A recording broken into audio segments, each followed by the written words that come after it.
Hi friends, welcome back to my channel. So ఇంతకు ముందు వీడియోలో మనం స్ట్రింగ్ లిటరల్ డెమో తెలుసుకున్నాం. సో ఇంతకు ముందు వీడియోలో మనం ఒక 2 స్ట్రింగ్ ఆబ్జెక్ట్స్ క్రియేట్ చేసాం ఈ స్ట్రింగ్ లిటరల్స్ ద్వారా. సో మనం డబుల్ కోట్స్తో ఏ స్ట్రింగ్ అయినా ఇనిషియలైజ్ చేసామంటే అది స్ట్రింగ్ లిటరల్లో క్రియేట్ అవుతుంది. ఆబ్జెక్ట్ అనేది స్ట్రింగ్ లిటరల్లో క్రియేట్ అవుతుంది. ఆ రిఫరెన్స్ అనేది మనకి వేరియబుల్లో స్టోర్ అయి ఉంటుంది. సో సెకండ్ టైం కూడా అదే వాల్యూతో వేరే స్ట్రింగ్ ఇనిషియలైజ్ చేస్తున్నట్టయితే అదే ఆబ్జెక్ట్ రిఫరెన్స్ అనేది బీలో పెడుతుంది. వేరే ఆబ్జెక్ట్ అనేది స్ట్రింగ్ లిటరల్లో క్రియేట్ చేయదు, ఎందుకంటే ఇది కూడా ఏబీసీ ఇది కూడా ఏబీసీ కాబట్టి. సో మనం ఇక్కడ ఫస్ట్ ఆబ్జెక్ట్ వాల్యూస్ కంపేర్ చేస్తున్నాము, next direct references values compare చేస్తున్నాము. కంపేర్ చేసినట్టయితే మనకి ఇక్కడ ట్రూ అని వస్తుంది.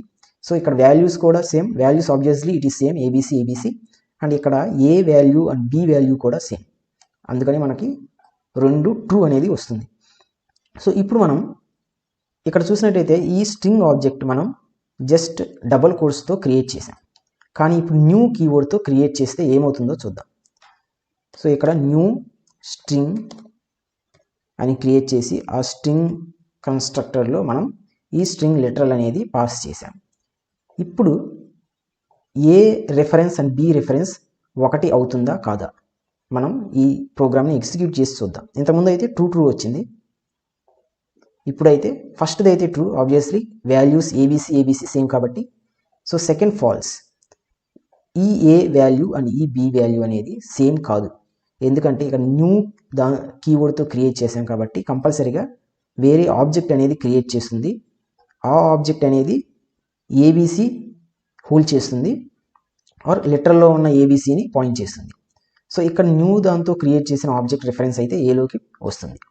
ఇక్కడ బిలో ఏబీసీ అంటే లిటరల్ పూల్లో వెతుకుతుంది, ఆల్రెడీ దొరుకుతుంది, ఎందుకంటే ఇక్కడ ఆల్రెడీ లిటరల్స్తో క్రియేట్ చేసాము. సో ఆ రిఫరెన్స్ అనేది ఇక్కడ బిలో మనకి వస్తుంది. సో అందుకని ఈ రిఫరెన్స్ ఏ రిఫరెన్స్ అనేది బి రిఫరెన్స్ అనేది ఒకటి ఉండదు, అందుకని మనకి ఇక్కడ ఫాల్స్ అనేది వస్తుంది. సో ఇక్కడ మీరు చూసినట్టయితే టోటల్గా ఎన్ని ఆబ్జెక్ట్స్ క్రియేట్ అవుతాయి ఈ ప్రోగ్రామ్ ఎగ్జిక్యూట్ చేసిన తర్వాత. సో ముందుగా న్యూ కీవర్డ్తో క్రియేట్ చేసినట్టయితే కంపల్సరీగా ఒక ఆబ్జెక్ట్ హీప్లో క్రియేట్ అవుతుంది. ఇక్కడ మీరు చూసినట్టయితే మళ్ళీ ఒక లిటరల్ క్రియేట్ చేసాము, సో లిటరల్లో ఒక ఏబీసీ ఆబ్జెక్ట్ అనేది క్రియేట్ చేస్తుంది. సో సెకండ్ స్టేట్మెంట్లో మళ్ళీ ఏబీసీ అనేది క్రియేట్ చేస్తున్నాము, కానీ లిటరల్లో ఆల్రెడీ ఏబీసీ ఉంది కాబట్టి ఆబ్జెక్ట్ ఏమీ క్రియేట్ చేయదు. సో ఈ ప్రోగ్రామ్ ఎగ్జిక్యూట్ చేసిన తర్వాత మనం 2 ఆబ్జెక్ట్స్ అయితే క్రియేట్ చేసాం. సో ఇక్కడ మనకి ఏబీసీడి ఉందనుకోండి, అప్పుడు ఈ ప్రోగ్రామ్ ఎగ్జిక్యూట్ చేసిన తర్వాత మనం 3 ఆబ్జెక్ట్స్ అయితే క్రియేట్ చేసి ఉంటాం. ఏబీసీ అనేది లిటరల్లో ఆబ్జెక్ట్ క్రియేట్ అవుతుంది, ఏబీసీడి అనేది లిటరల్లో ఇంకో ఆబ్జెక్ట్ క్రియేట్ అవుతుంది. ఇక్కడ న్యూ కీవర్డ్తో క్రియేట్ చేసాం కాబట్టి ఒక హీప్లో ఒక ఆబ్జెక్ట్ అనేది క్రియేట్ చేస్తుంది. సో టోటల్గా 3 ఆబ్జెక్ట్స్ అనేది క్రియేట్ అవుతాయి. సో ఇది ఫ్రెండ్స్, మనం న్యూ కీవర్డ్తో క్రియేట్ చేస్తే ఎలా అవుతుంది.